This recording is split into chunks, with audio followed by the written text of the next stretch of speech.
DJ, before we get going tonight, some really weird shit happened in college football this past weekend. I don't know if you saw it, but in the Georgia Southern versus Coastal Carolina game, in between the third and fourth quarter, both teams literally everyone got personal fouls because they all like basically had like a big dance off in the middle of the field. And so they threw a flag, everyone got a foul. So that happened. And then in the Oklahoma game, tell me that you saw the Sooner Schooner take that sharp turn and just dump people. Did you see that? The best thing about that was I saw actually a video of a girl doing a selfie, and behind it, that was happening. So she basically got photobombed by the Oklahoma horses fucking tipping that wagon over. That's perfect. Well, I got to ask, what the hell would be worse? Because the thing is, in that college football game, there were already players that had personal fouls. So since all the teams started dancing, a couple of people got kicked out of the game because that was their second personal foul. So is that worse, or is being thrown onto the field by that damn old cart? I feel like the refs must have been super racist in that that college football game. Like all these ethnics dancing out on the field, throwing some personal foul penalties out there. I can't top that. So let's get loaded, because this is the Loaded Box Podcast. Where we never finish first, because we finish last. Oh, that's a good tasting of that beer. DJ, before we start tonight, what are you drinking tonight? What kind of high-test alcohol is that? That's what we call Four Loko in a small can, baby. Without the alcohol? Yeah. DJ's had a rough one, so he's cutting back on the drinking tonight, but I've got his back. I'll probably have a couple of beers for him. But this is the NFL Week 8 Fantasy Football Preview. We're talking daily fantasy stacks, bargains, must-use guys, must-avoid guys, general advice for your fantasy lineups. And then we've got kind of a mixed bag of listener questions today, because we've got your normal start sits, but then with all the injuries that are happening, we've got some, I don't necessarily know if they're trade ideas, but just general lineup advice that we'll go through. But DJ, what's your, before we get cracking here on your bargain quarterback, initial take, Kerryon Johnson put on the IR at best case scenario. I think they said he could come back week 16. I tell you what, why I'm drinking more tonight is because I have Kerryon Johnson in way too many leagues, and I am in a bit of a depressive state. I mean, it's not like he was doing that much for you this year, let's be honest. They haven't really got the ball rolling at all this year. They haven't ran like I predicted they were going to do. So it's not that big of a hurt. Now you just don't have to consider benching him or not anymore. Now you can actually have the decision made for you. The funny thing is, I finally had enough of that, and I did bench him last week when he got hurt, so I almost feel partially responsible. What sucks is I put in Kenny Galladay, and Marvin Jones is the one that had 17 touchdowns. Yeah, he went off. That's ridiculous. Well, as always, DJ, you lead this podcast off with your bargain play at quarterback. Last week you had a fucking dandy. Are you going to be able to back it up this week? Oh, I don't know, but that was honestly the hardest. I even touted how hard I concentrated on that one specific quarterback play and really wanted that to be right. And I fucking nailed it. It got me in the money again. Like always, in the biggest league that FanDuel hosts, I'm in the money. It's what I do. I consistently am in the money. You know what the annoying thing was? I couldn't remember my wide receiver for FanDuel, and I was too lazy to look it up. It was Tyler Lockett, and I didn't even use him. So I would have even finished higher. Oh, that sucks. That's alcohol, man. That'll do it. So I'm going to just piggyback, because I didn't do as much studying. I'm going to piggyback off of last week's pick, and I'm going to go with Derek Carr, 6,900 versus the Houston Oilers. The Houston Texans. Derek Carr had actually a great game against Green Bay. Besides the fumble, I was reading my notes and I just read GB. Yeah, against GB. I'm like, wow, that's a new name for the Packers. Besides that dumbass fumble he had going into the end zone where he threw it out of bounds for some reason, he had a great game. Him and Darren Waller were killing us. He had time.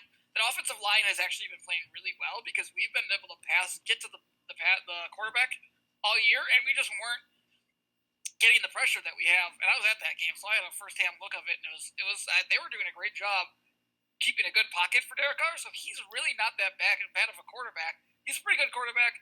Pretty good. He's an average quarterback who can be made better by the offensive line playing so well, kind of like you see Brissett doing. Yeah. I talked about Houston against the pass last week against the Texans, albeit their defense was worse on the road against the pass. I still like anybody going up against Houston who's surrendering a bunch of yards against the pass. So I'm going to keep targeting QBs against Houston because of not only because of how bad they've been against the pass, but because most likely they're going to be in higher scoring games because that's what they've kind of done. They've been a little more shootouts. They don't run the ball really well, so they kind of have to throw it. So it's going to be more back and forth. Interesting to see how the Raiders are using Trevor Davis. It's not like he's like a focal point of the offense, but compared to how the Packers were using him, he's like actually being targeted. And I thought it was funny in that game. It felt like every single time he touched the ball, whoever was trying to tackle him from the Packers was literally trying to kill him. Yeah. It definitely seemed that way. I guess my hesitation with the pick would just be what they have at wide receiver. You mentioned Waller.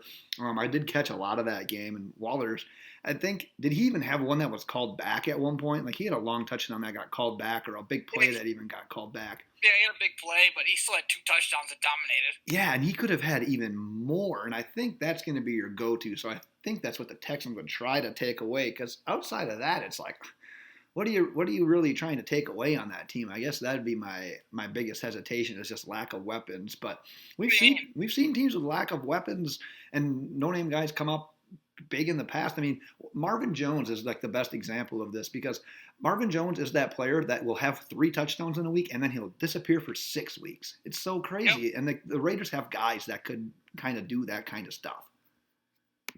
Does it feel like Josh Jacobs almost is getting more comfortable and more confident in his ability? Like before, I was watching him run earlier. He was getting the carries, but he didn't look like the back I saw right away that I studied coming out of Alabama. He just seemed to be a little bit more conservative. He wasn't being a running back. He was like trying not to fumble. It felt like so that was what he was doing. He was like trying to be smart. Now he's like it seems like he's getting comfortable and he's playing like him and he looks incredible. Like he looks amazing. Like those runs, he juked like 5 guys in a span of 5 yards in an area on like the first carry of the game. I'm like, well, there goes Josh Jacobs again. Yeah. No, that was nasty. It was literally like how he looked in those college football playoff games last year where he sort of broke onto the scene. Not one guy was taking him down. Like if he had a guy in space, it was spin cycle. Like there was no one that was going to be able to contain him. Yeah, I'm with you. We're going to talk more about Jacobs coming up here in this one. It's funny, when I was looking at we always look at the main slate of the game. So like the Sunday, like the earliest game through Sunday night game. Challenging this week, though, because Miami plays on Monday night, and I got so used to loading up on whoever the hell was playing the Dolphins because they were awesome. Bargain plays, expensive plays, it didn't matter. So I'm going to kick it off in this difficult week with my stack of the week, and it's an expensive stack. So you're going to lose all of DJ's bargains, and then you're going to use this expensive stack, because I got Russell Wilson and Tyler Lockett. Wilson is your most expensive quarterback of any that you can pick. I typically don't do that, but I'll tell you why coming up here, because I really don't like a lot of the quarterback matchups this week on the main slate. But man, we saw it literally like today. We're recording this on Tuesday. The Falcons just basically they got a second rounder for Mohamed Sanu. Like where the hell did that come from? I didn't think he would warrant a second rounder. But they're literally proving that they're going to be sellers come trade deadline time, and I think they're pretty much saying, you know what, it's not going to be our year. So I'm not quite sure what you're going to get out of that defense moving forward. It could be worse than what it already is. They're already 28th against the pass, so they're bad news bears. Russell Wilson, 25 points per game, only had 15 last week against the Raiders. Definite great team to have a bounce back against here. And then you look at Lockett, and right now, Tyler Lockett's literally like the definition of consistency at the wide receiver spot. He's been between 10 to 15 fantasy points in 5 of his 7 games this year. And in another one of those games, he had 27 points. Literally, the only bad thing I can say about Tyler Lockett right now is he's had a touchdown every other week the entire year, and this is his week not to score one. So if you believe in those type of like patterns, then maybe this will screw you. But man, I love the matchup. I hate that it's a little bit too expensive, but Lockett's not all that bad. So you can still get some good guys in your lineup by using Wilson this week. I mean, Tyler Lockett has become Doug Baldwin. Like, he's just Doug Baldwin. Perfect. Now. He's just the bailout guy. He just runs around, and then when Russell runs around for a few seconds, and then throws it, it's going to Tyler Lockett like 90% of the time. Like, when he needs a bailout play, Tyler Lockett is now the new Doug Baldwin. I don't know how they just replaced Doug Baldwin with Doug Baldwin, but they did. He's a little faster version of him, but he's doing the same thing. He's doing the exact same thing that Doug Baldwin did. It's just the same guy. It doesn't matter. No, and we were kind of saying that too throughout the offseason. Like, dude, someone's going to step into that role. Lockett's been kind of building up to that point. Just a matter of time before he did it. And he's operating as Doug Baldwin did. The very, very quiet, low-end wide receiver 1, high-end wide receiver 2. It's literally what he's doing. Before we go to your bargain running back, I want to talk a little bit more about the quarterbacks because I said there are so few that I really like this week. So if I didn't use the most expensive guy in Russell Wilson, I'm literally considering these two guys, and I want you to tell me which one you would rather pick. Josh Allen, he is 7,700 versus the Eagles, or Ryan Tannehill, 6,900 versus the Bucks. I mean, I'm not going to use a Tennessee quarterback. I don't care if they're going against the Bucks. I'm definitely going with Josh Allen. Going against maybe the worst secondary right now. I know they've returned a couple of guys. 27th right now versus the pass. Yeah, they're pretty bad. And, I don't know, that on top of Josh Allen's ability to potentially run with the ball, which he may have to do because that front is pretty good for the Eagles, but Eagles are just, they're reeling. Like it. Oh, yeah. They're confident. They're the type of locker room that's just going to hate each other, and it's just going to get worse and worse and worse. And Josh Allen's going to be able to build on top of that. Like, I'm just going off of like what's going to happen to the Eagles more than how. I don't even think the Bills' offense is. It's not that good. But I think Josh Allen can get some things done against a team that's definitely going to hate each other coming into this next week. Like, I just don't feel like they're together. They're gonna just continue to struggle. It's weird. It's weird what's happening in Philadelphia. Yeah, so you're Allen. I'll tell you why I sort of like both these guys. We talked about how bad the Eagles were against. You talked about Allen's ability to run, and that's always a bit of a bonus when it comes to fantasy quarterbacks. He's averaging nearly 8 carries per game. Like, if you can give your quarterback 8 carries, you're going to get added bonus points there in fantasy. And he's also ran in 3 touchdowns this year. So for a quarterback, just 3 points basically. But the passing's sort of been there recently too. 4 passing touchdowns over the last 2 weeks, which isn't a lot. Obviously, it's not like super impressive when you have guys like Aaron Rodgers throwing for 5 in a week. However, running for one. This is Josh Allen though, and he's doing more work on the ground, and he's not as expensive as someone like that. So it makes it a better play. He's had 18 or more fantasy points all but 1 week this year, so he's got a fairly safe floor as well. And I know you dogged on playing a Tennessee quarterback, but hear me out on here. Oh, God, here we go. Tannehill is like the cheapest starter that you can get. He's playing against the Buccaneers, who are dead last against opposing quarterbacks in fantasy. He scored 20 fantasy points last week against the Chargers, who rank 11th against opposing quarterbacks. The thing about Tannehill, I've watched every snap of his career with the Dolphins. What he needs is time. And if he can get some time against this Buccaneers offensive line, defensive line, I think we might finally see guys like Corey Davis and A.J. Brown start to kind of look like they should. Maybe not awesome every single week. It's not going to turn around. Tannehill's not that quarterback. He's not the guy that I want to be the long-term solution. But for this week only, I like the play, and I think we're going to see those two guys become a little bit more fantasy relevant. Like, if you have them on your rosters in a redraft league, you don't want to use them every single week, but this might be your week to use one of those guys. No, he needs time and talent. So, I mean, those are just a couple of things that he doesn't have. I wore my Ryan Tannehill jersey last Sunday. I hope you were proud of me. Yeah, he doesn't have talent either. Like, I don't know. I'm just not going to bet on him 2 weeks in a row to put up something. He's probably the same guy that he's a little bit. I thought he was better than Mariota coming into the season, but I still don't expect him to. I don't care if they're playing the Bucs. I still don't expect him to put up he's still dealing with a pretty incredible front seven that can stop the run. So we'll see about that first. That's one thing that scares me, is that pass rush. Like, that'd be the one reason why I think he would struggle. So those are my 3 quarterbacks. So let's go on to your bargain running back. My bargain running back, and it's kind of it might be a sucker pick, but I'm not looking at it this way. I'm going Sony Michel, 6,500 versus Cleveland. I know he went for 3 touchdowns on Monday night. He had a great game. Cleveland gives up the sixth most FanDuel points per game to running backs. New England fed Sony Michel last week, and I'm going to be honest with you, New England, they dominated that game, absolutely dominated that game, but their offense still doesn't look great. It just doesn't. It just doesn't look that great. And let's be honest, they have weak wide receivers, and with weak wide receivers, you want to control the ball, you want to throw short passes, and then you want to run the ball. That's what they're going to do. They're going to throw it quick. They're going to run the ball. They're going to throw screens to Sony. They've got injuries at the wide receiver and the running back position. Sony Michel went off. He's running harder. Looks like he's almost back to fully healthy because at the beginning, he was doing the Josh Jacobs thing. At the beginning of the season, he was slow, hesitant, kind of hobbled.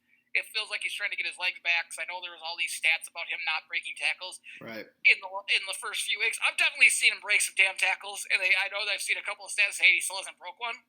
I remember just last week I thought they said that, and I watched him run a guy over and run for another 5 yards, so I didn't know what that counted as. Oh yeah. But whatever. But yeah, I guess I expect them to just keep feeding Sony Michel. Cleveland sucks against the run. They struggle against the run, and New England's just going to run it and play ball control and just stab you. They death by a million pokes or cuts. That's what it is. That's what they do. Death by a million cuts. They just do these little short passes until you're dead, and then they score. Doesn't it just seem like this is what I'm getting out of it? Because I think you and I are both big fans of Sony Michel as an actual running back. We saw it in the playoffs last year. The dude was carrying the team. He was so good. I think the changes that they've had to make to their offensive line, I feel like that team is built so much more to pass block and to rely on Tom Brady to have that quick release to those just receivers running the short routes. And it's not built to have this sustainable running back right now. That's why, in the long term right now, it's almost like James White becomes a more intriguing play than a guy like Sony Michel because they're going to be in those situations where they throw the ball more. The craziest thing about those Sony Michel touchdowns, because we're in a touchdown-only league, his touchdowns, 3 touchdowns, went for a combined 5 yards. If they don't get to the goal line, it's almost like he's not going to score. That's my only beef with him. I've been high on him. I have him in several redraft leagues, almost more than I care to have him in. I can't hate the play, but when it comes to FanDuel, I almost always give the advantage in that backfield to James White because you get the half point per reception and because it seems like that offense is built to be able to pass to those guys more than to just turn and hand it 20 times a game. Light them up. Let's go, Sony. So if you go with a bargain back, let me ask you a couple questions about some expensive guys. This blew my mind because we know that Saquon and Christian McCaffrey are always the top guys. Saquon has not reached 20 fantasy points in a single game yet this season. Is this week against a not very great Lions run defense the first time he will get over 20 points and actually live up to what you have to spend on him? Well, first, I'm still a little bit worried about that ankle. I wasn't able to watch all the games, but I did see lots of reports that he'd come off and he would throw his helmet and he wasn't happy and he was limping around and things like that. So I know he was struggling. Yep. But I have watched this Lions defense. I said Delvin Cook was going to have a monster week. He went for 150 yards and one or two touchdowns, one touchdown, something like that. The week before the Packers were just pushing them around on the offensive line. So at this point, I honestly think anybody can run on the Lions. They just don't get pushed. They just don't. They get pushed backwards. And you add Sony Michel behind that and catching the ball. If he is healthy, if he can play a full load and not be hobbling around, he should easily go over that 20. Easily go over that. It's just, I was shocked to look at that. I'm like, God, it's surprising to me that he was still that expensive. I know that they probably just have this, well, it's a big name. Everyone's going to use him if he's any cheaper. But I was just shocked to see that. His highest game so far this year was 15 points. So kind of threw me off. I still want to kind of see him do it. And man, for how good Daniel Jones looked, I know that you, what'd you call him? Daniel Dimes? Because he's grown up a little bit here last week. He's really hasn't been all that good lately. And the team has just taken a step back and just not really impressed. And I feel like in FanDuel and DraftKings, when you can literally use whoever the hell you want, I don't have time right now for Saquon. That's just how I am. You can't tell me that Daniel Jones, the more I look at him, the more frustrated I get. You cannot tell me he's not the love child of some like sperm donor that Archie Manning had, and they've been following him this entire time, and Yep. like been keeping the tracks of him, and made sure he was playing at a good school and he was getting secret money, and his parents were like, "Where's this money coming from?" And he's somehow ending up at this these good schools, and he's a quarterback in the NFL who looks just like you line those two up side by side, Eli and Daniel Jones, and they look identical. Like he has the same fucking facial features, and there's no way he's not a love child of Archie. No way. Dude, Mannings have like money. They've got clone money. Like they could have literally cloned one of those kids. Like that's how that went down. The Mannings have clone money. Absolutely. One more running back that's expensive still. Todd Gurley is $7,400. He literally has the best matchup on the board this week. He plays the Bengals. But with how they like his sporadic use, with them passing the ball more, with him just being less effective in general this year, $7,400 for Todd Gurley doesn't seem like that much.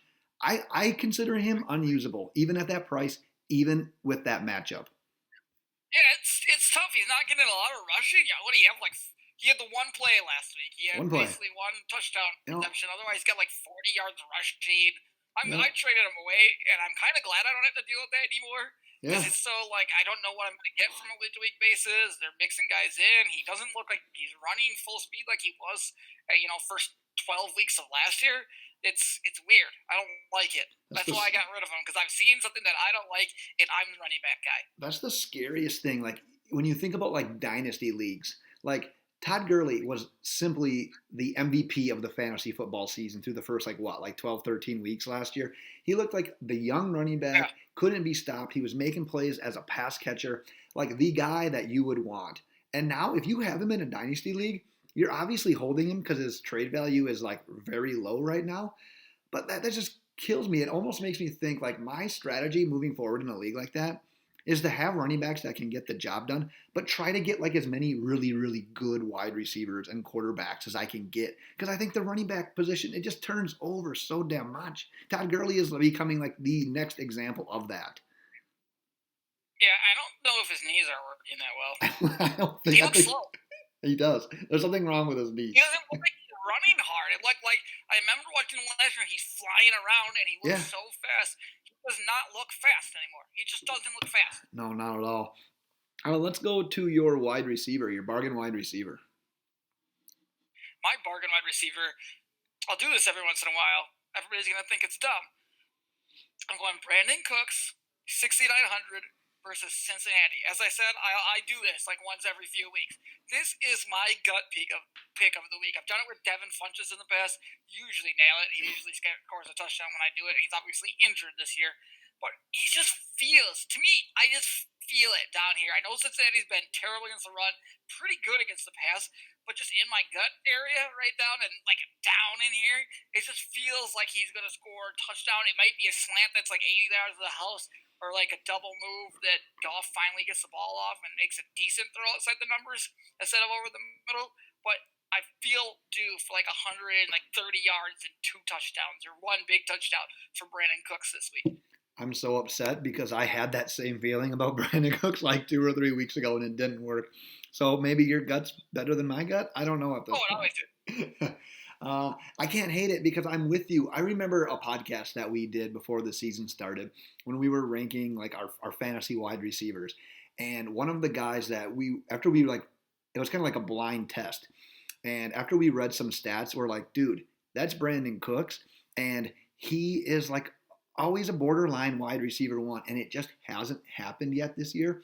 And I'm with you. That offense has enough firepower when they play these crappy teams to just totally expose them. And Brandon Cooks at some point has to be that guy. And it's kind of like what you did with Sony Michel here. It's like you have Sony Michel or you have James White. And then when you come down to the Rams receivers, you've got 3 to choose from. And when it comes to FanDuel, I'll say it again. Cooper Kupp always gets my nod because he always gets the targets. So he's going to be the consistent play. But I like your pick with Brandon Cooks if your gut is right for a boom play. Because, dude, you can't You can't hold him down that long. At some point, something has to happen. It's time. It's got to be. I can't take it anymore. He's been so consistent like every year, and all of a sudden they're paying him good money to play wide receiver this year. You're going to want to get this guy the ball. He's got to show up at some point. And I think it's mostly, honestly, I think this is mostly on Goff. Not mostly. I think it's all on Goff because right now it seems like he can only throw the ball over the middle. That's where his reads are, and he just struggles throwing it to outside the numbers. He's just not trusting anything. I was worried about Goff coming into the season, and I feel like I've been right. Like it just hasn't been there. He had a great matchup this last week that anybody can throw against. It was Atlanta, right? But the rest of the year, I don't know. I need him to just one time. I can't believe Cooks didn't have a good week last week because it was his best game, or a better week, I should say. But he hasn't gotten in the end zone yet, I don't believe. If he has, it's maybe once. Yeah, I think you're probably right on that. I don't remember him getting in. I don't think he has. I also went bargain. No, he definitely hasn't because I have him in a touchdown league. So. You always know your guys' touchdown stats when you have him in that league. Yeah, exactly. I went with a bargain as well at wide receiver this week. I went with Kenny Golladay. Man, can it be this simple? Can it be as simple as Marvin Jones scored 100 touchdowns last week? It's got to be Galladay's turn at some point. This is so weird because I'm in a league where it's very deep. I have a very deep bench. And I have a lot of wide receivers. And I wasn't playing Kenny Golladay like any single week until this last week when he put up a clunker. Dude, he was getting like 12, 15, 10, 15, 16 points every single week. And he was doing it so silently. And then you have Marvin Jones just jump on and get all these touchdowns and be like the hot name. Dude, a team is not going to let Marvin Jones crush you like two weeks in a row like that. They're going to do something to take him away. Stafford's tossing it around right now. I didn't expect them to do that against the Vikings. A lot of that was coming against Xavier Rhodes as well. Like, he looked pissed. There's got to be something wrong with him as well. But for 6,700, for a guy that should realistically get you against the Giants, probably 15 to like 20-some points. If you're going to end up using my expensive stack, like a Russell Wilson, Tyler Lockett, all about getting Kenny Golladay into a lineup this week. I'm so excited that new Lion King movie is coming out on Blu-ray right now. I'm going to go pick that up and watch it immediately. I never got to catch it in theaters. I'm really upset with myself for that. I think what you should do is definitely just try to scam it off someone on like YouTube. Well, who's buying a Blu-ray it's 2019, DJ? I'm going to go buy it on Blu-ray and I'm going to watch it in my house on my TV. It's going to be great. Right. I want you to pick between these. Are you jealous? No, I'm not jealous at all. I want you to pick between these teammates. You've got Kenny Stills or Kiki Cutie. You've got, just go one at a time. Go one at a time. You don't have to give me a breakdown. Just who would you use between these two? A real life thing for mine, though. That's like a real life thing for me. Oh, Stills and Cutie? Yeah, it's a real life decision for me. So this is a great question. Oh, good. Well, who would you use in FanDuel this week? So basically, who are you using? I haven't decided yet. I've been looking at I've been looking at my lineups and I'm trying to decide between the two of them. I mean, with Fuller being out, it vaults him up. But I think if I have to use one, the safe option is Kenny Stills because it seems like he's the deep threat that would replace Will Fuller, and I haven't seen QT get it going. So I think he automatically steps into the number 2 spot. But I liked what I saw at Kiki at the end of last year, but I just haven't seen any of it. So, It doesn't – I know he scored a touchdown, but it was like a 4-yard rush touchdown this week. Like, that doesn't give me any confidence at all. Anybody can score on a gimmick play like that. Fool's gold, so I'm definitely leaning Kenny Stills if I have the opportunity to get him in because that's kind of like where with the way Watson extends plays, that's kind of the guy you want to focus on as a guy who's going deep. Yep. So we're going samesies on that one. How about these next pair of teammates? Tennessee's A.J. Brown and Corey Davis. Who do they play? They are Tampa Bay. God damn, that's a tough one. Corey Davis, it looks like we want him to be all the time. Mm-hmm. And then A.J. Brown looks like the guy you and I kind of liked as one of our top rookie wide receivers coming into the league. Yep. That's tough. I would go with Tannehill. I'm going to lean Corey Davis. See, I was going to say with Tannehill, I was going to lean A.J. Brown because I remember watching A.J. Brown and saying, man, there's some Jarvis Landry in this guy. And no one loved throwing 4-yard passes to Jarvis Landry quite like Ryan Tannehill did. That one's close, though, because Davis is the one that did score last week. But I'm not opposed to. They're both 5,500 in FanDuel. So if you do go with that Tannehill play, maybe you throw one of those in there. You'd be getting kind of risky doing that. But that's bold. The last teammate debate here. The Cincinnati Bengals, Alex Erickson, who had his breakout game last week, or Auden Tate. They play the Rams. Auden Tate every day of the week. You can't just think one game isn't going to make me jump on a guy like that. Auden Tate has been pretty consistent, more athletic, blacker, better wide receiver, just all that stuff. The thing with Erickson is he went off, obviously, this last week. The week before, he started getting some looks. And Tate has just been kind of that consistent guy. So I'm really 50-50 on this one. I sort of lean Erickson, but I think it's going to be funny to watch how many people spend like big free agent auction bid dollars on a guy like Andrew Erickson. Like people are going to fall into that trap. That's like spending a bunch of money like on Adam Humphries when he had a couple of good games for Tampa Bay. And that didn't work out in the long run. No, it never does. No. Not with those guys, you know what I'm saying? Dickhead. All right, on to your favorite position in the NFL, tight end. Who do you got? This is probably every single week I hate picking tight ends. This may be the most confident I've been and kind of snagging a bargain tight end. I'm going O.J. Howard, $5,000 versus this Tennessee team. Tennessee has been pretty solid on defense, but they've given up 10th most fantasy points to the tight end in FanDuel.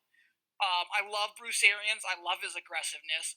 And you can bet this team's coming off a bye. They're going to be able to study the Tennessee Titans' weakness. They're going to find a way to exploit that. They're going to attack it downfield, and they're going to attack it with their most versatile weapon that they haven't been using, which doesn't make sense. The guy was gone half the season last year and still finished as a top 10 tight end, and they're just not using him right. Like, they just aren't. They're going to find a way to get him involved. I think he should be unstoppable at a tight end in the NFL. Like, if they're not going to use him, please trade him to Green Bay because Rodgers will use the shit out of him. This guy should be, the way he blocks and the way he runs routes and catch passes, there's no reason he shouldn't be sprinting down the middle of the field and just be getting opportunities. Jameis needs to take some more shots at him. You sort of stole what I was going to say because I was going to say, here's that opportunity for the Tampa Bay Buccaneers to showcase a player that you can get high return from right before the trade deadline. So if there was ever a time where he should ball out for this team, it should be this week. But you're right, he should be balling out every single week. The dude is a freak. He's proven it before, but yet Cameron Brate is like their number one tight end. Doesn't make sense. If there's like a misuse of any player right now in the NFL, I feel like it's O.J. Howard. They need to use him more as a wide receiver. Like, don't even think about him as a tight end. Line him up outside. Line him up in the slot. Let him run routes. Let him be an athletic freak and a mismatch. Tight ends are unpredictable. If they score, it's probably going to return its value. I just wish I would have seen more before committing to a guy like that. I'll try not to spend too much more time on a tight end. I'll just tell you that if Delaney Walker for the Titans doesn't play this week, I'm sticking with that Titans model here. My bargain tight end is Jonnu Smith. He's only $4,900. If you can spend $4,900 on a tight end this week, especially if he's going to be the number one guy, and Tannehill has been able to like showcase some tight ends a little bit in the past back in the day. Smith finally, I don't want to say he broke out last week, but he finally actually had a few stats come his way last game. Dude, you're going to be able to afford some studs this week. So I don't even expect you to respond to that if you don't want to. I feel like you've been chasing after Jonnu Smith for way too long, and it's just not going to come. I was hoping that you weren't going to expose me there. it just hasn't happened for you yet. I don't know why you keep talking about it. I'm done with it. You're an asshole. You know, fucking memory like an elephant? What is this? You do. You just keep chasing this guy, and I'm going to keep watching him. Like, he still doesn't do anything, so you just keep chasing that fucking unicorn that's not going to appear. Kerryon Johnson, Calvin Ridley, Jonnu Smith. Those are my guys, man. Yeah, they're not going to happen. You chased Derrick Henry for so long, and it felt like this was the year to get on him, and you didn't get any, did you? And Amari Cooper. Like, those have been my guys, and I just dump them. You jump off the right guy, or you jump off the wrong guys and jump on the right guy. That's how it goes. Whatever. Let's do some of these.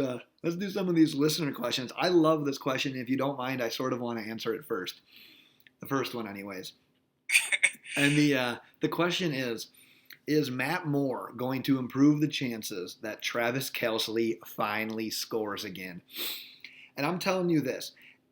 The subtraction or the loss of Patrick Mahomes when it relates to Travis Kelce is not good for the long term. However, for the short term, I sort of agree with this statement, and I like it, and I'm actually predicting him to score this week. DJ, hear me out.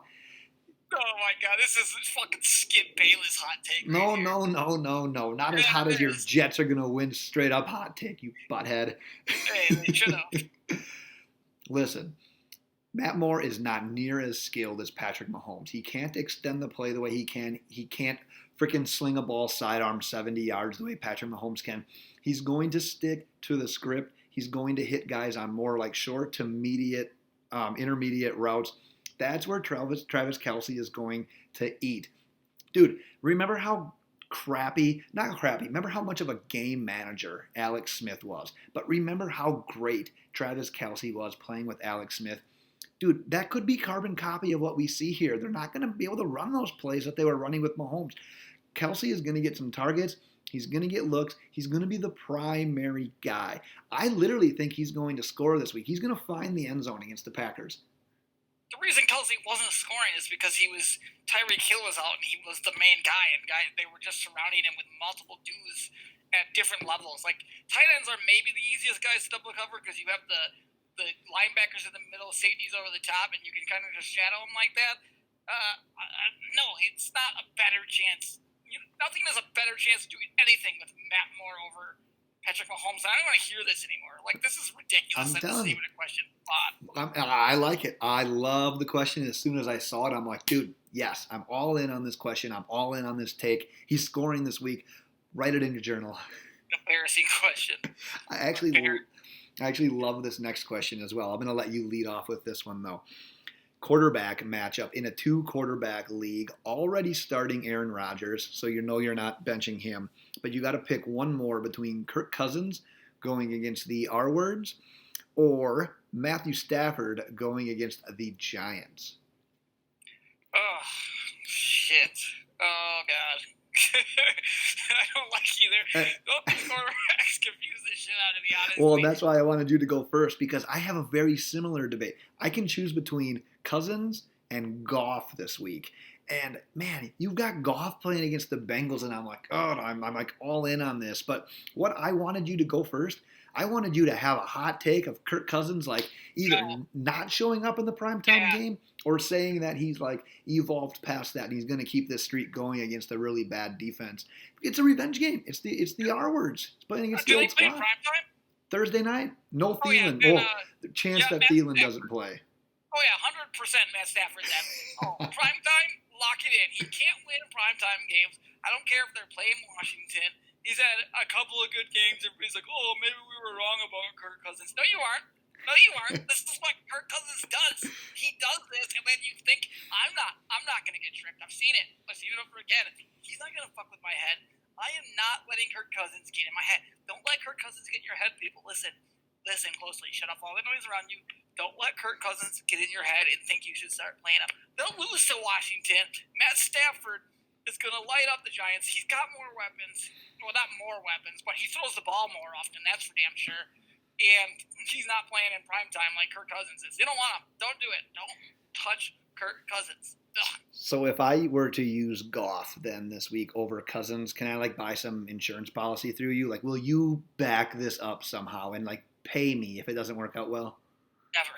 Please. I've got way worse like hot takes than that I've had. What I hate about this debate is you got to know by Thursday. Like, you need to make the call, and you need to. Well, the thing is, you need to live with it. Like, as soon as Kirk Cousins plays on Thursday, if you make the wrong call, you have to go Friday, Saturday, and Sunday just thinking, man, what if? What if I'd have used the other guy? And Thursday is always a crappy night, but you've got Kirk Cousins on a night, a Kirk Cousins on a primetime game that's a Thursday. That's like a recipe of like 4 interceptions, 2 at the goal line, and he dies. And either no Thielen or a very less than 100% Thielen. Yeah, I guarantee Thielen isn't playing. I don't think he should either because it's against the R words and it's a short week. And then if you rest him, you have more time to get healthy. I mean, Devontae hasn't played forever, but the Packers are 6-1. I mean, the Vikings aren't far behind, so. We got one more here, DJ. Ass. I kind of hate that Devontae's been out this long. It's really depressing me. What did you say? I hate that Devontae's been out this long. It's been depressing. Like, I wanted him to be the number 1 wide receiver again in the fantasy football. And he's going to come back and he's going to light it up and look like the top wide receiver. But I just wanted the numbers to be there. You're telling me. I've got a lot riding on Adams this year, and I've made some desperation moves to try to remedy him being out. But that's a story for another day. Flex position. Last one here. Flex position in a half PPR league. A lot of options here, so pay attention closely, DJ. I already figured it out. Josh Jacobs versus Houston. DJ Chark versus the Jets. Devin Singletary versus the Eagles. Carlos Hyde versus the Raiders. Sterling Shepard versus the Lions, or Jamal Williams versus the Chiefs. I mean, this isn't even a question. How is Josh Jacobs a flex option? Like, he's on RB1 every week. There's no flex for Josh Jacobs. He's in your lineup every week, no matter what. Yeah, I get that, but just with all these options, like I don't know if this is like a dynasty league or what it is, but there's so many options here. Yeah, but the one option is Josh Jacobs. So I would say that I'm most intrigued by Jacobs, Hyde, Jamal Williams, and DJ. This seems crazy. I tried unloading Jamal Williams like in a dynasty league earlier this year. I'm glad I kept him. The dude has been really consistent. Like, he's been a very consistent fantasy player, not a boom player. He scored a touchdown last week. It was like 6 yards. So, if you want to call that consistent. His one touchdown was longer than all 3 of Sony Michel's combined. Yeah, but it was like, it's not like he's playing. He had one game because Aaron Jones struggled, and then he got the one touchdown this last week. So, Aaron Jones is clearly the guy, the lead back in that backfield, and I wouldn't rely on Jamal Williams for anything. Oh yeah, I'm with you. Like I said, I'm intrigued by Jacobs, Hyde, Williams. I'm surprised by Williams this year, so I'm kind of between like Jacobs, Hyde. I got to go Jacobs though. Like you said, it's a luxury to if he's like a running back 1, if you waited to take a running back this year, or who are the other running backs? Like, that's what I want to know. Who are your other running backs that Josh Jacobs is a fucking flex option? That doesn't even make sense to me. Well, if you went like running back. But still, like, even if you took 2 running backs right away, who could they be? Because Josh Jacobs is number 12, and he's going up. You could have went Dalvin Cook, Leonard Fournette, Josh Jacobs. That's true. We could have done that, but that would be weird. That'd be dope. It'd be a great team. You wouldn't have any wide receivers. No, you'd have DJ Chark and Sterling Shepard. Exactly. That's what you're dealing with. I need to know who this person's top 2 running backs are. I can't get that out of my mind. Yes, if you listen back to this one, which you should, you asked the question. Hopefully you're listening. Definitely. Well, thanks for submitting your question. Thanks for listening first and foremost. But yeah, send us a picture of your roster. We want to check this puppy out farther. DJ, before we wrap this up and watch opening night of NBA and Game 1 of the World Series, what a time to be alive. Do you have anything else you want to add? Never. As always, check us out on Twitter @LoadedBox. Check out our website, loadedboxpodcast.com. Our next episode will be back later this week with our Week 8 game-by-game against the spread picks. We're going to get some hot gambling picks up in your grill. Available on iTunes, Google Play, Spotify, and YouTube. Subscribe, rate, review. DJ, send us out. Bye. Kid drinks a Fanta during a podcast.